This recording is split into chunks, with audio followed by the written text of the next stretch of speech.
आप देख रहे हैं इंडिया न्यूज़ का डिजिटल प्लेटफॉर्म। आपके साथ मैं रचना बंसल। सीमा हैदर को लेकर बहुत सी खबरें आती रहती हैं और सीमा हैदर को लेकर जो लेटेस्ट अपडेट है वो आपको चौंका देगा, आपको हैरान कर देगा। भाई सीमा हैदर जब हिंदुस्तान में आई थी तो बहुत से लोगों से आपने उन्हें ये कहते हुए सुना होगा कि सीमा हैदर तो पाकिस्तानी जासूस हैं, वो जासूसी के लिए हिंदुस्तान आए हैं। हालांकि अभी भी क्लीन चिट कंप्लीटली मिली नहीं है, जांच चल रही है अलग अलग एजेंसियों के जरिए और उसी क्लीन चिट मिलने का इंतज़ार सीमा हैदर को है कि भारत की नागरिकता मिल जाए, उस बात का इंतज़ार सीमा हैदर को है। और जिस तरीके से सीमा हैदर यहाँ हिंदुस्तान आई हैं वो तरीका भी गलत है, अवैध है, जिसको लेकर सवाल उठे कि भाई इतनी शातिर है क्या सीमा हैदर, और इसीलिए उनके पाकिस्तानी जासूस होने का बहुत ज़्यादा सवाल उठने लगे और बहुत ज़्यादा लोग ये टिप्पणी करने लगे कि भाई सीमा हैदर तो पाकिस्तानी जासूस है।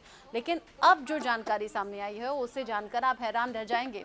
सीमा हैदर पाकिस्तानी जासूस नहीं है, लेकिन एजेंट ज़रूर है और एजेंट रॉ की है, रॉ एजेंट सीमा हैदर।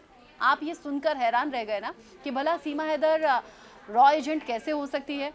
दरअसल आपने पिछले दिनों सुना होगा कि अमित जानी नाम के जो डायरेक्टर प्रोड्यूसर हैं उन्होंने सीमा हैदर को फिल्म में काम करने का एक मौका दिया था, ऑफ़र दिया था। हालांकि सीमा हैदर ने उस ऑफ़र को एक्सेप्ट करने की बात भी की थी, लेकिन सीमा हैदर ने कहा था कि ये ऑफ़र मैं ले तो लेती, लेकिन अभी कुछ कानूनी पहलू हैं जिनसे फ्री होने के बाद ही मैं ये फ़िल्म कर पाऊँगी। मैं ये फ़िल्म ज़रूर करना चाहूँगी, लेकिन अभी कुछ चीज़ें हैं, कुछ पेचीदगी हैं, उनमें मैं फंस कर रह गई हूँ। यानी कि वो इन सब बातों का जिक्र कर रही थी जो अलग अलग एजेंसियों के ज़रिए उनसे पूछताछ भी हुई और उनको लेकर जाँच अभी स्टिल जारी है।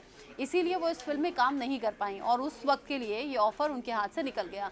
लेकिन कराची टू नोएडा ये जो फिल्म है, जो सीमा हैदर की रियल लाइफ पर, रियल इस घटना पर बनी है, वो उसका टीज़र जारी हो गया है। और इस टीज़र को अगर आप देखेंगे तो आपको लगेगा आप सीमा हैदर की ज़िंदगी को रूबरू अपने सामने देख रहे हैं। सीमा हैदर कैसे बुर्का पहनती थी, सीमा हैदर कैसे 4 बच्चों के साथ गलत तरीके से, अवैध तरीके से पाकिस्तान की सीमा को लांघती है और फिर यहाँ हिंदुस्तान में आती है।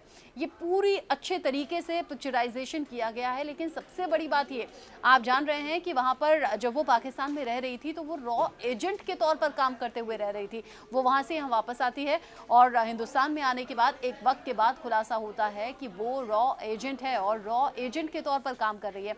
लेकिन सीमा को साइमा हैदर बता दिया गया है, सचिन का नाम सचिन ही रखा गया है और वो जो पाकिस्तान में बैठा हुआ, जो उसका शौहर दिखाया गया है, बताया गया है, उस शौहर से बाकी लोग ये कहते हैं कि उसको लप्पू कहता था। लप्पू वो नहीं, लप्पू तू है। ये डायलॉग आपने सोशल मीडिया पर बहुत सुना होगा कि लप्पू सा झिंगुर सा सचिन है। भला सीमा हैदर को उसमें क्या दिखा?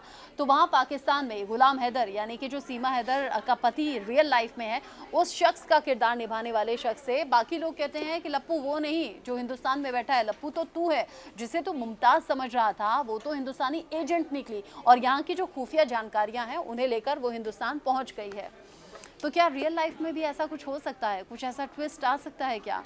यहाँ पाकिस्तानी जासूस तो नहीं, लेकिन फिल्म में रॉ एजेंट का किरदार ज़रूर सीमा हैदर निभाती हुई, यानी कि साइमा हैदर निभाती हुई नज़र आ रही हैं, जो कि सीमा हैदर की रियल लाइफ पर बनी हुई ये फिल्म कही जा रही है। अब रियल लाइफ में तो सचिन मीना के प्यार में पूरी तरह से मदहोश हैं सीमा हैदर और अभी किसी तरह के एजेंट की बात तो सामने नहीं आई है। लेकिन इस फिल्म के पहलुओं को अगर आप देखेंगे, अलग अलग जो शूट्स के सीन हैं उन्हें देखेंगे, तो आपको ये रिकॉल होगा कि कैसे कुछ पड़ोसन तंज कसती हैं कि लप्पू सा और झिंगुर सा सचिन है और वो कहती है जाकर अपने पति को देखो, उस बुढ़े को देखो। ये अजीब तरह के डायलॉग हैं और माना ये जा रहा है कि अभी तो टीज़र आया है सामने, कुछ डायलॉग्स हैं जिनको लेकर आपत्ति भी जताई जा सकती है और इन डायलॉग्स को लेकर या फिल्म के सीन को लेकर या फिल्म की कहानी को लेकर आगे अगर कुछ कंट्रोवर्सी होती है या फिर कुछ फेवर में या कुछ अपोज करते हुए कमेंट सामने आते हैं, वो भी आपको बताएंगे। फिलहाल अगर आपने ये टीज़र नहीं देखा है तो देख लीजिए, शायद आपको भी वही कनेक्ट महसूस हो जो सीमा हैदर की रियल लाइफ को देखकर होता है।